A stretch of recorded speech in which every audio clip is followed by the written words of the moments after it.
Hello and welcome to Formation, a weekly conversation for followers of Jesus. Shannon Moore, Kara Watts are here with me.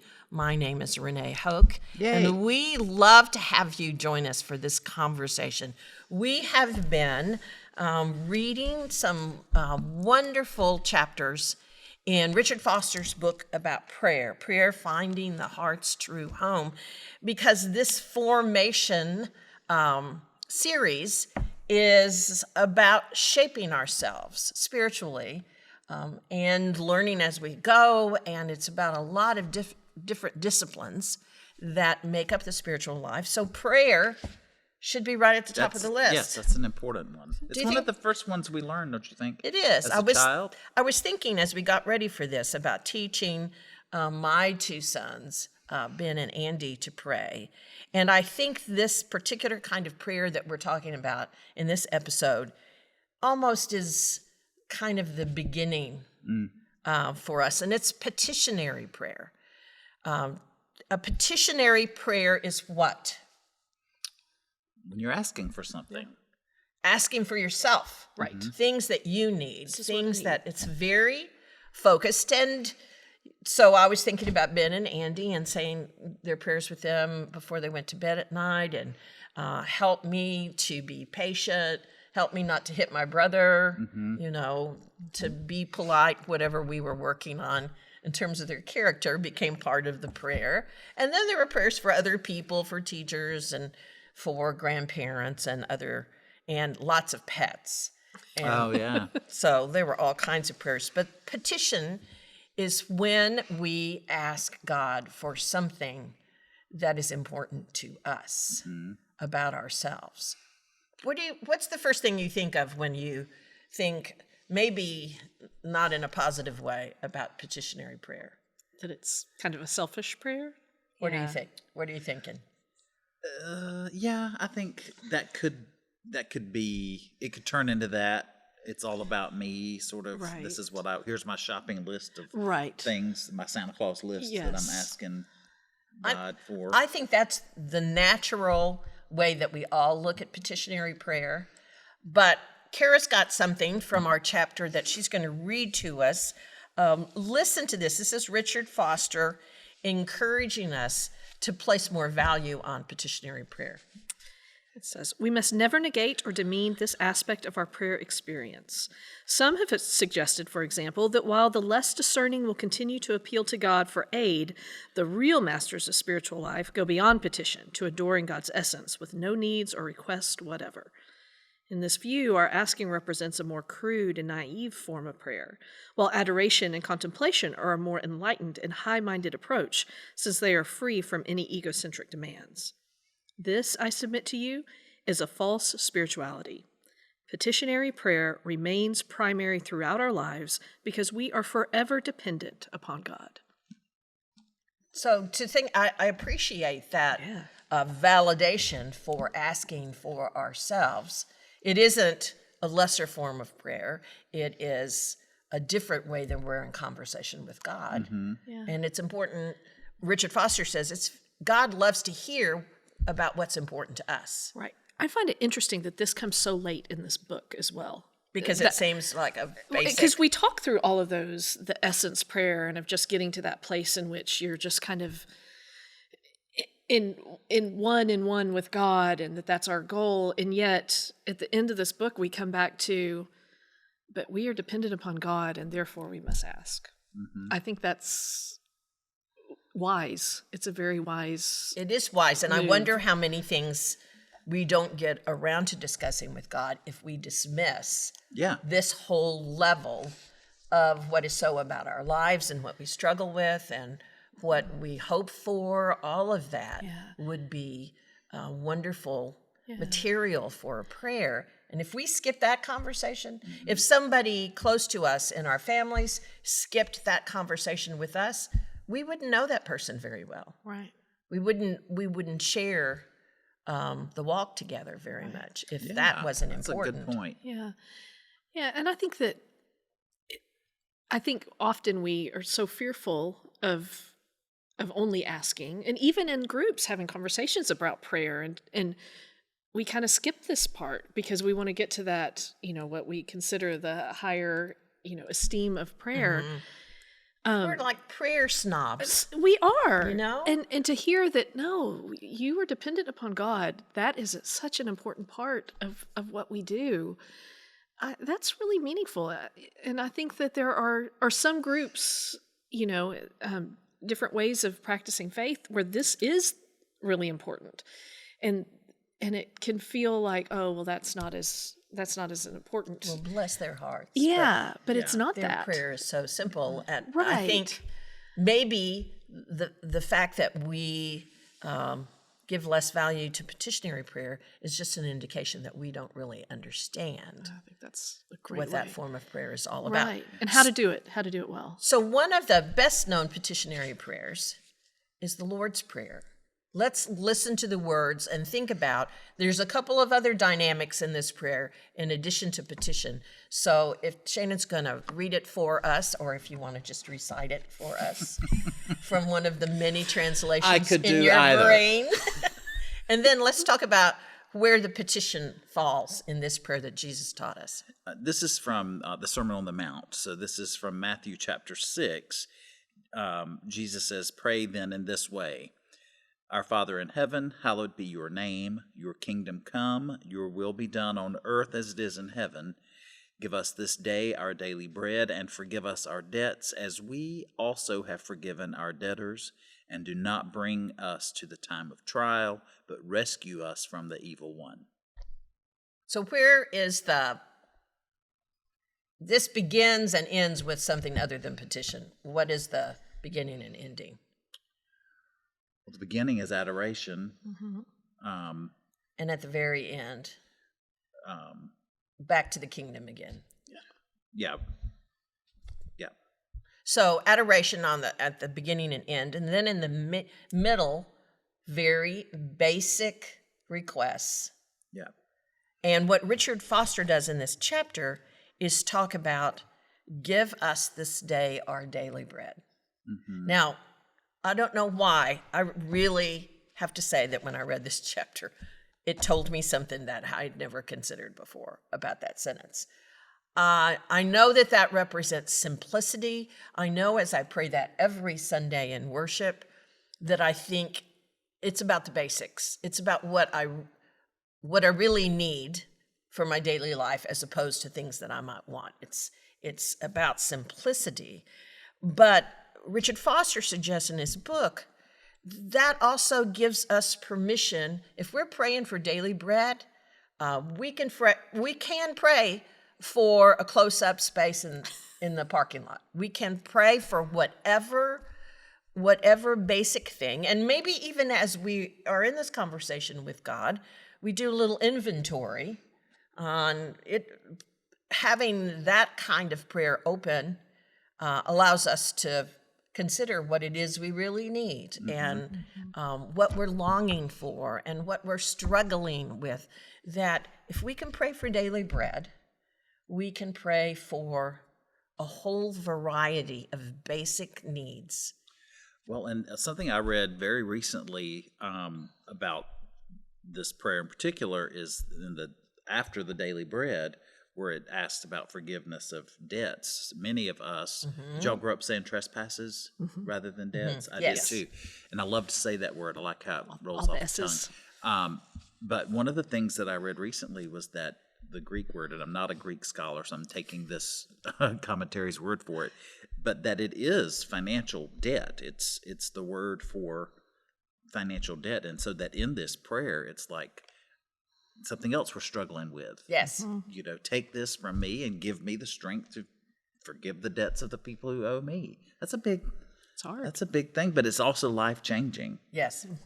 freeing, and important that you would include in your petition not only your need for food, but freedom from things that hold you back or hold you down.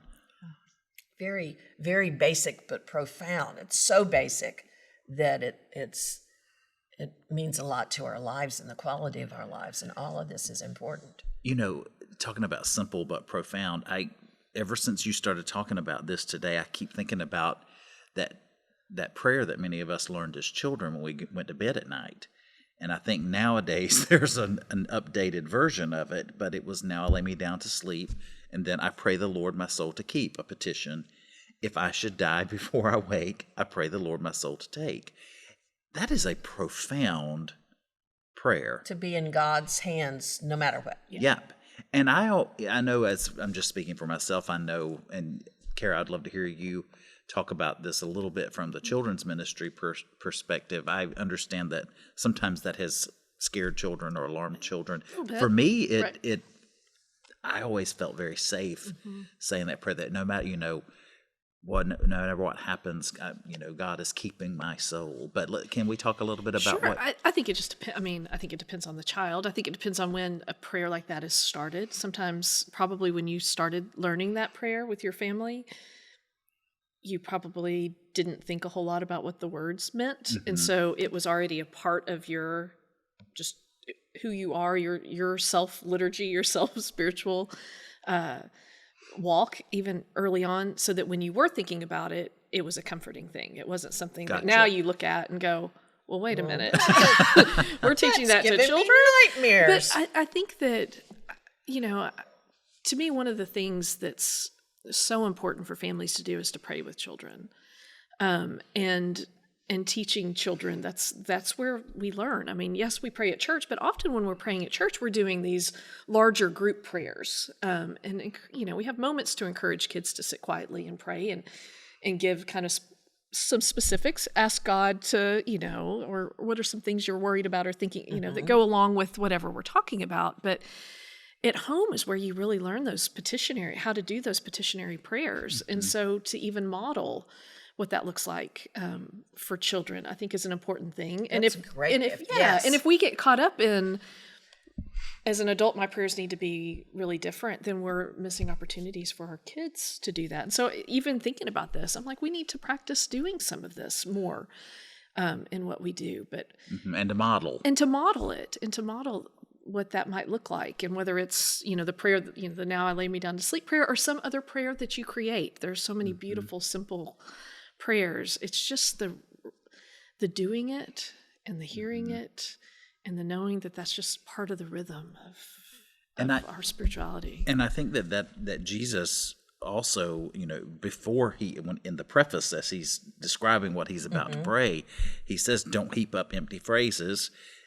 This is a short prayer. Very short. It's not a long, drawn-out, fancy prayer. It's pretty simple and it's short, but it's to the point. And very direct, yes. Yeah, well, and I love that he was asked, how are we supposed to do this? What is this supposed to look like? It's not innate. It's a skill that we have to learn. All of it. I wonder if when he finished, in this part of Matthew, when the disciples say, teach us to pray, and then Jesus said, pray like this. And I bet when he finished, they went, well, I can do that. I thought it was harder. We complicate things. Right. One of the things that Richard Foster points out about petition is that it establishes a kind of parent-child conversation between us and God. And we think about our own, lifetime examples of whoever taught us to pray, and that relationship of someone depending on someone with more power. Very simple way to do that. And one of the things that Richard Foster says is, do we really need to ask God? God knows us better than we know ourselves, so why do we need to ask God for the things we need? The most straightforward answer to this question, Richard Foster writing, is simply that God likes to be asked. We like our children to ask us for things that we already know they need, because the very asking enhances and deepens the relationship. Besides, now I want to ask you two to respond to this. I am not so sure that God knows everything about our petition. It seems to me that God has freely chosen to allow the dynamic of the relationship to determine what we will eventually ask. The fact that God is all-knowing, omniscient, as we say, does not preclude his withholding judgment on matters in which the decision depends on the give and take of our relationship with God. Does that seem too complicated? That's pretty deep. That there's still, it's dynamic. The process is dynamic. God hasn't made up God's mind necessarily. And in the conversation we have with God, we speak from what we think needs to happen, what we hope will happen. God listens closely to how we make our argument. Well, Jesus says that God knows what we need, Right. but does God know what we want? Yeah. Well, and this, Never thought about that before. yeah. Well, and this makes me think, much more broadly in this connection that we have with others as well. Like the needs that or the things that I want can impact the things that you want. The things that, does that make sense? I may be thinking way too broadly in this, but this interaction, this tapestry of the world in which it is created, everything, this connectiveness, I don't know that I ever would have thought that God hasn't really made up God's mind yet. To me, that's kind of a hard thing to think, but maybe the play of life in which when I'm asking for something, And it's there not are really other related. There yeah, are things. there are things related. It's a different explanation for that. Well, when Sort you of like- pull up and say, "I need a good, dear God, please help me get a close parking spot because I'm running late today," and it's there or it's not. Well, that helps to explain that interplay of, well, maybe somebody else really need. I don't know. That just Yeah, makes it a little more right. If easier for me to understand. If I did get that parking spot today, what negative effect might it have had on somebody Right. else? Yeah, I get that. It's an That's interesting way to. It is. That's So where there I are- think about it, just a broader. I like the idea of, you said woven or the tapestry. Right, Yeah, there's a yeah. lot at work. So one more sentence, see what you think about this. For now, be encouraged that God desires authentic dialogue, and that as we speak what is on our hearts, we are sharing real information that God is deeply interested in. Yeah. I think that word authentic gets thrown around a lot these days.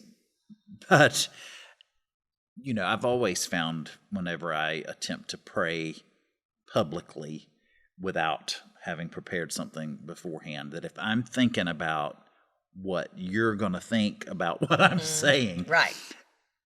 it's nerve-wracking. But if I just pray, if I'm actually authentically saying a prayer, then it doesn't matter. And it, Right.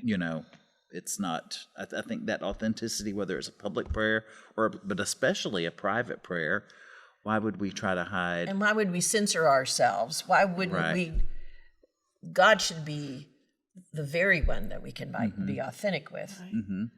So why would we try anything other than that? I bet some parents ask that question too. So, Kara, turn to the end of this chapter.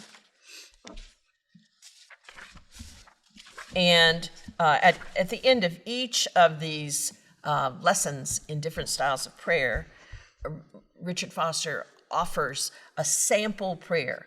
If we were really serious about doing petition the most authentically that we could, maybe the prayer would sound like this. Let us listen, and Kara's going to give us the sample. Dear Father, I don't want to treat you like Santa Claus, but I do need to ask things of you. Give me, please, food to eat today. I'm not asking for tomorrow, but I am asking for today. Please forgive me for the infinite offenses to your goodness that I have committed today, this hour. I'm not even aware of most of them. I live too unaware. That in itself is a sin against heaven. I'm sorry. Increase my awareness. And in my ignorance, if I have asked for things that would really be destructive, please do not give them to me. Do not lead me into temptation. Do protect me from the evil one, for Jesus' sake. Amen. Another version of the Lord's Prayer. Yeah. In regular contemporary English, Took me a as minute we to figure call. that out. That's what we call. Well, and I think sometimes that asking for forgiveness is something that we leave out of our petitions. Yeah. That's true. And that's such an important. So the formula that Jesus gives us is give, forgive, and deliver.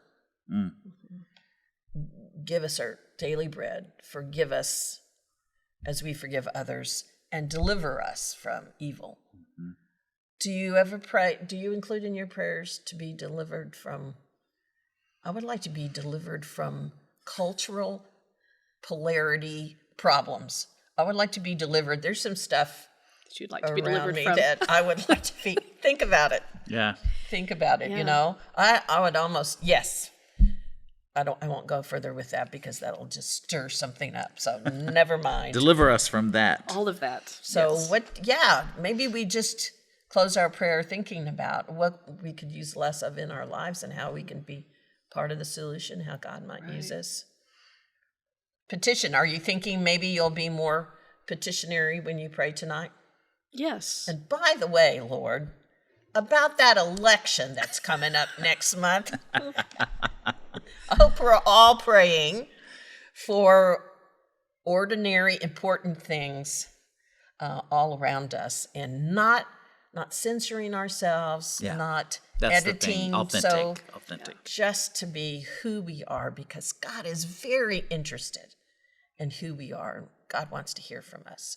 So with that encouragement, we would love to hear back from you about this particular series. You need to use this email address, formation@uccftw.com. And we've gotten some mail this week. So Do you want to say anything? Do you have anything you well, need just to- someone who is a regular listener and really appreciates the series, what about prayer, just the importance of that, and so we appreciate I'm sure you getting can those tell emails. Yeah. when we get to this part of the, if you're watching us, that we smile really big when someone sends us an email. And so as we have a few more episodes of prayer, and then we're going to move into a new series, we also love to hear what you would like the topic to be for Formation. What would help you dive deep into your spiritual walk? What kind of information do you need? If you let us know, we would be thrilled. Until we see you next time, God bless you and keep you. Take care. Bye.